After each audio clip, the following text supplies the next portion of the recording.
First of all, I'm offering my unlimited obeisance in the lotus feet of my beloved Guru Padma Om Vishnupad Sri Srila Gaura Govinda Swami Gurudev, and similar unlimited obeisances in the lotus feet of my beloved Shiksha Guru Om Vishnupad Sri Srila Bhaktivedanta Narayana Goswami Maharaj. So today is the last day. We're speaking in Radhe Kunj. I'm trying to help with Rasik Mohan's been speaking for many months on Vilapa Kusumanjali, and as those lectures came to a finish, we're now having some very interesting discussions about topics that arise from there, and the devotees that are here in Radhe Kunj have been asking some questions. So this is the last in the series, and when we finished our last discussion, Rasik Mohan gave a lead-in or a primer for our last class. And the question was, how can we... he wants to discuss what is the difference between a devotee who is hearing from his Gurudev and is going out to preach in the mood of service, to serve his Gurudev and to serve his Gurudev's mission, and somebody who may be hearing in the same way, but when they go out to preach, they're going out to preach to fulfill their own desire. They have some desire for some recognition, or everybody has some different motivation, but generally this this desire is categorized in lava, puja and prajista. They're looking for some profit. Some people should say, oh, you're very nice, some puja, some worship, and therefore some pratishta, some position, some pratishtha, to be established as a very religious or very honorable person. So it's a kind of a difficult topic. I was thinking from yesterday, when we speak, I know for myself personally, I have the propensity to poke. So I want to be very careful when we're discussing things like this, that we don't hurt anybody or anything. I look at the example of Prabhuji, that he is very,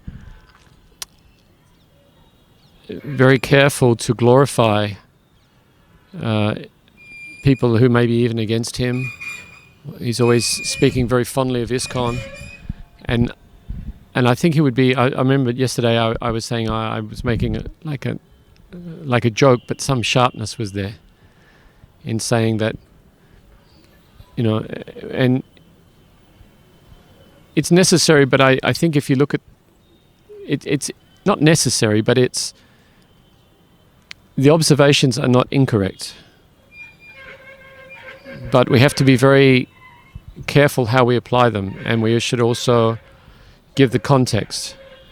Because if we say something in a joking way about another institution, it might be seen that we are criticizing. And this is not our aim. We're not hating the thing, we're looking at the symptom, the hypocrisy. We're pointing out something. And I've noticed that when all our acharyas, Srila Govinda Maharaj, Srila Gurudev, they always couch, when they speak strong words, they always couch it with understanding. So even though an institution may be doing incorrect things, or we may perceive that there's some fault there,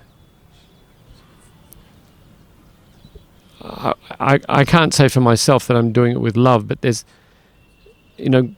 for myself personally, there's great respect there. I have great respect for ISKCON. I have great respect for the preaching that they do. I think it's absolutely necessary. They must, this is Srila Prabhupada's body, and if we do anything that harms them or some people may feel a little poked, but that's not our intention. So, coming to the topic, we're thinking about when every living entity. So to answer this question about somebody who goes out to preach because they have some desire, self-desire, I think we all come to Krishna consciousness, conditioned living entities come to Krishna consciousness with millions of lifetimes of desires. And we're all in different stages. If I think we've kind of touched on personalities that we've seen that have immense abilities that come to Krishna consciousness that are very qualified. And some people use those qualities in the service of Gurudev.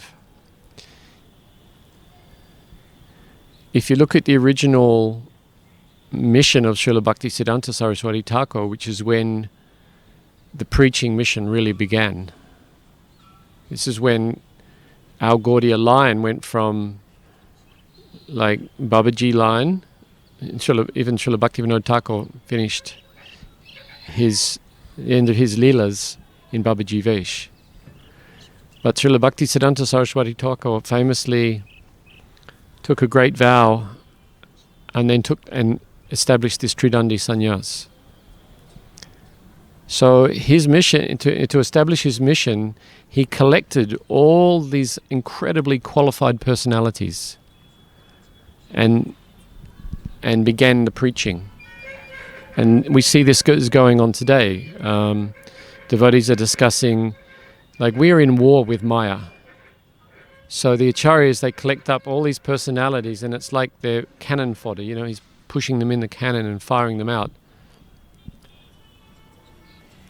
And it seems that Gurudev knows, for Gurudev to do this, I was discussing with some devotees the other day that they were saying, we're even a little uncomfortable with how broad-minded Gurudev is sometimes. He's sending out people that we perceive something, we go, oh, is that really true? But some other people are also extremely qualified, and you would think that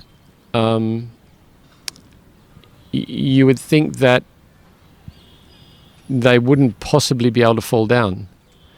I'm just remembering I know this sounds probably a little bit puffed up, but it was a 98. It was just before my daughter was born. I came for parikram and I had to leave early because my wife was about to give birth. And I went to say goodbye to Gurudev. And as I was leaving, he said to me, I'm thinking of giving these 3 devotees sannyas. What do you think?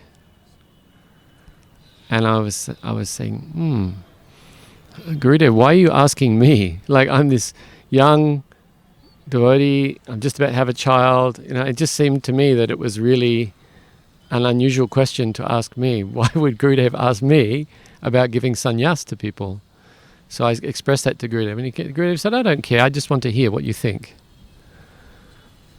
So he asked about Sripad Ashram Maharaj, Sripad Padmanabh Maharaj, and Prem Prayojan Prabhu.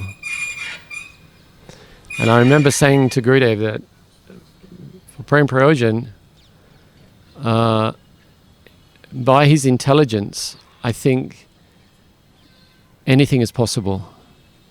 And that's why it came to mind for me, is that I was thinking it's not possible with that much intelligence. His intelligence is directional, and you would think that you could hold the line,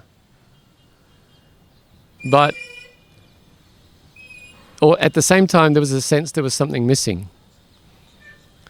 So I said about him, I think it would be better if he stayed longer in the ashram and associated with.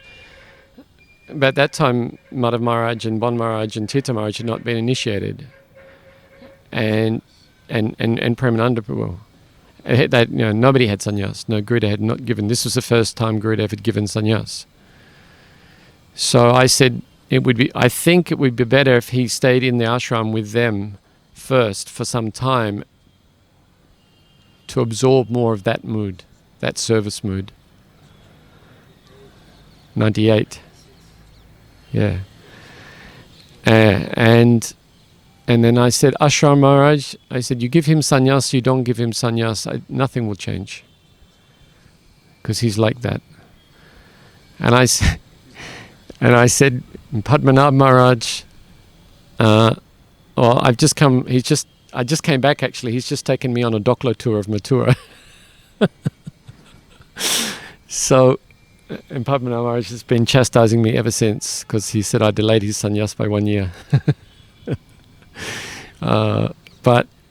And I said, but then Gurudev, also it would be a little bit strange if you gave sannyas to those three, and then, like Navin Krishna Prabhu and Shubhananda and what name Bon Maharaj before?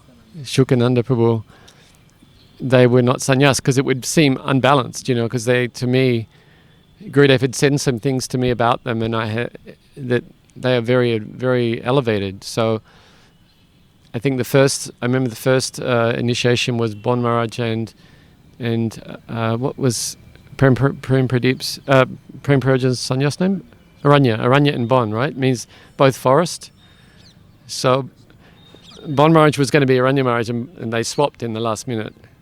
So that's how I always remember who got initiated at that time. And then also Madha Maharaj also took at that time. So the first four, at the same time. So back to the point is that. So this is what Gurudev's doing. He's taking the best qualified, the most quality men, and because we know that Sri Chaitanya Mahaprabhu himself took sannyas with the idea that people will respect, and then the preaching will be more effective in sannyas vesh. Then the other question is, as I started off, so when a personality comes to Gurudev,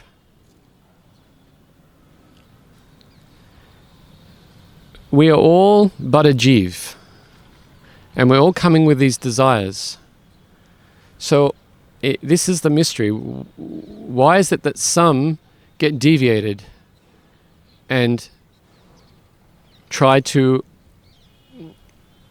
take the, what did Gurudev say to me? He said that he was talking about Srila Govinda Maharaj, and he said that they could not stand that he was being honored so much, and they wanted that honor for themselves. Lava puja pratishta. So we discussed this, I mentioned that yesterday, that when the Acharya becomes the focus of the whole envy of the universe, you have general society, then you have like other Gaudiya missions, and then you have God brothers within your own mission, and then the worst thing is when your own disciples become envious of you, and it seems that this happens, right? Because why does this? I think the core of your question is, why does this happen? Well, also just trying to distinguish between. Like we hear Goshtananda being glorified. There's Goshtanand, there's Bhajananand. Yes. And so on one hand, the service of spreading, the mission is honorable and estimable and also glorified. And Mahaprabhu said, Bolo Krishna, Bhaja Krishna, Koro Krishna Shiksha, go and preach the name of Krishna, the teachings of Krishna. And on the other hand, there's very great warnings. And we hear the dangers of pratishta, the dangers of labh puj pratishta. So how to balance the two, how to understand how to do if something's done right or wrong. I think things go, they say, there's the shadow within every person. There's the ego, false ego, and the true ego. So we're in Tatashta, even we may start out and we may be going along very well, the road to hell paved with good intentions. Yes. At some point the false ego may overcome the true ego. There's probably a battle of the wills, the battle of the egos going on. The good angel, the bad, the devil or whatever. So if we succumb to the false ego, externally we're still, the big preacher, so we go along with that. My point is, I don't feel like you start out wrong. Somewhere along the line it may turn. I absolutely feel that's true. I think most devotees who go out and begin to preach for Gurudev do with the best intentions. I personally have great honor for Sripad Prabhu Prabhu, who was a sannyasi in ISKCON, who's like my Pradashik Guru, who helped me greatly to come in the line.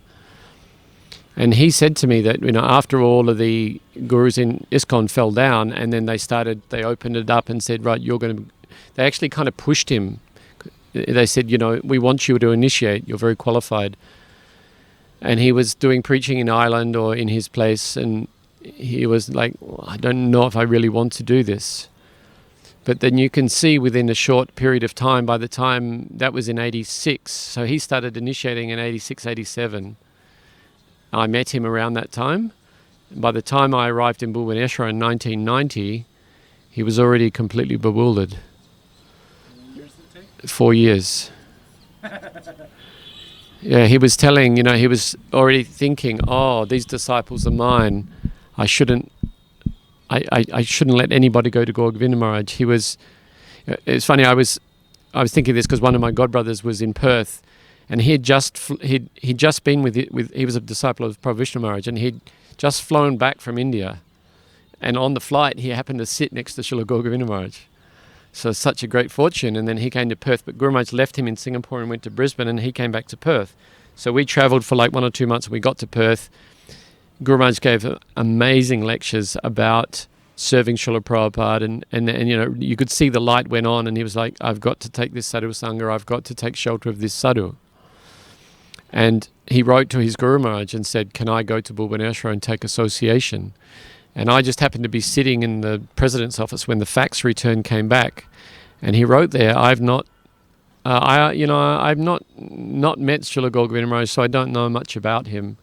So I think you should stay in Perth and wait, and we'll discuss it when I come to Perth next time in a few months. So the next day, I think, I got on a plane, I flew to Bhubaneswar, and I went into the Brahmacharya. Radharani, thanks for watching. Please subscribe to our channel down there, share with your friends, ask a question in the comments, and check out our website, kripa.tv, for courses, to support us, and for our articles and more. Haribol.